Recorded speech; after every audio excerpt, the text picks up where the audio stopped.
channel YouTube Mas dan Ember.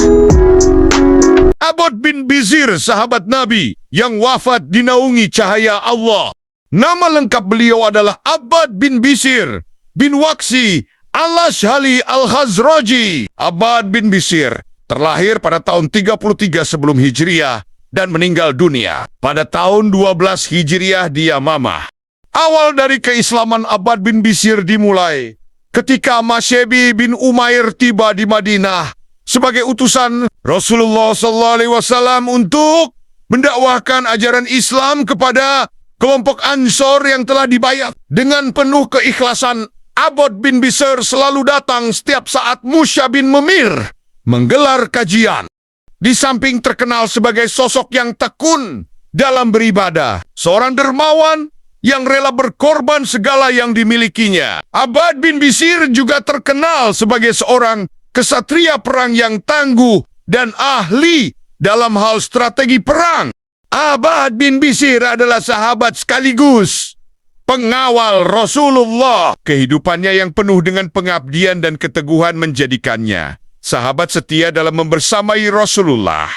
Al-Kisah, suatu saat semenjak kepindahan Nabi Muhammad SAW di Madinah, mulailah terjadi peperangan demi peperangan untuk mempertahankan diri dari serangan kaum Quraisy dan sekutunya. Di antara perang yang sempat diikuti oleh Abbad bin Bisir adalah Perang Zatur Rika dan Perang Yamamah.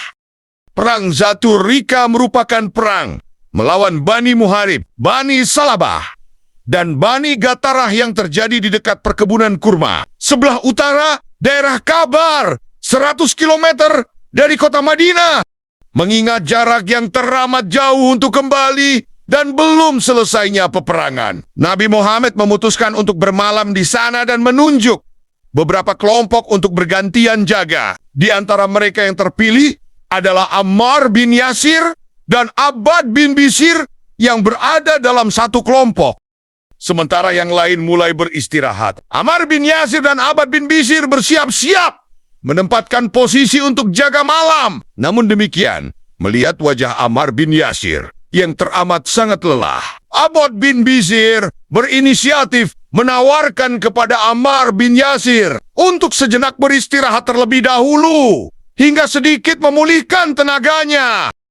Setelah berjaga beberapa saat dan terlihat kondisi masih aman, Abbad bin Bisir memutuskan melaksanakan beberapa rakaat sholat sunnah. Dengan melaksanakan beberapa rakaat sholat sunnah, semoga Allah melipat gandakan pahalaku, gumam Abbad bin Bisir dalam hati.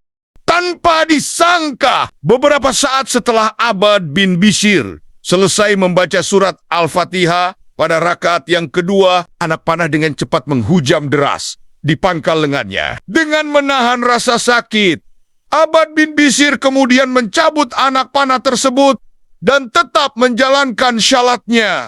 Tidak lama setelah itu, untuk yang kedua kalinya, anak panah kembali menghujam tepat di badannya. Seperti halnya yang terjadi pada anak panah yang pertama, Abbad bin Bisir kembali mencabut anak panah yang kedua dan tetap menjalankan syalatnya.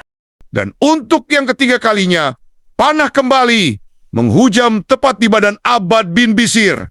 Hal yang sama terjadi lagi. Bukannya membatalkan salat untuk membangunkan Ammar bin Yasir, Abbad bin Bisir justru kembali mencabut anak panah tersebut dan kembali melanjutkan syalatnya dengan menahan rasa sakit yang luar biasa. Dengan segenap sisa tenaga yang dimiliki, saat Abbad bin Bisir sedang sujud, diulurkan tangannya menggapai Ammar bin Yasir hingga terbangun dan kembali melanjutkan salatnya hingga selesai. Setelah Ammar bin Yasir terbangun dari tidurnya dan dilihatnya Abbad bin Bisir merintih menahan rasa sakit, Ammar bin Yasir menghambur dari tidurnya hingga menimbulkan kegaduhan, membuat musuh kembali mundur. Subhanallah, mengapa engkau tidak membangunkan saya ketika engkau dipanah? Yang pertama tadi, ujar, ketika saya sedang sholat, saya membaca beberapa ayat Al-Quran yang sangat mengharukan hatiku, hingga rasanya tidak ingin mengakhirinya. Dan demi Allah, saya tidak menyia-nyiakan pos penjagaan tersebut. Saya lebih memilih mati daripada memutuskan bacaan yang saya baca tadi, jawab Abbad menahan rasa sakit. Meskipun sudah berumur cukup tua, sebagai orang terkenal dalam hal ketangguhan, juga keahliannya dalam hal strategi, dan juga kecintaannya yang sangat besar kepada Allah dan Rasul-Nya, Abbad bin Bishr merasa memiliki tanggung jawab yang sangat besar untuk ikut serta menumpas segala kemurtadan yang ada. Selain karena faktor di atas, keikutsertaan Abbad bin Bishr dalam menumpas segala bentuk kemurtadan yang ada juga berlandaskan pada pidato yang pernah disampaikan Nabi Muhammad. Kurang lebih begini sabdanya, "Kalian adalah inti, sedang golongan lain bagaikan kulit ari. Maka menjadi tidak mungkin aku dicederai oleh kalian." Sehari sebelum terjadinya perang Yamamah, yakni perang antara Khalifah Abu Bakar melawan Musailamah Al-Kadzab, 632 M, Abbad bin Bishr mengalami mimpi yang cukup mengejutkan. Dalam mimpinya, Abbad bin Bishr melihat pertempuran yang sangat sengit akan dihadapkan kepada kaum muslimin dan dibukanya langit untuknya dan kemudian tertutup kembali.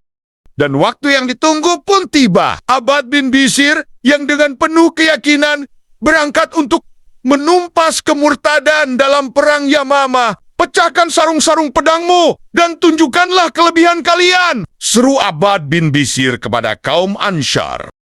Sesaat setelah berkata demikian, Abbad bin Bishr bersama Abu Dajanah dan Bara bin Malik mengerahkan sebanyak 400 pasukan dari golongan kaum Ansyar menuju Taman Bunga, benteng pertahanan. Pasukan Musailamah Al-Kadzab melihat neraca pertempuran yang tidak seimbang. Abbad bin Bishr sempat merasa goyah. Namun itu hanya sesaat. Teringatlah dalam fikiran Abbad bin Bishr tentang perkataan Nabi Muhammad dahulu, "Kalian adalah inti, maka tidak mungkin saya dicederai oleh kalian." Kalimat itu memenuhi seluruh rongga tubuh Abbad bin Bishr.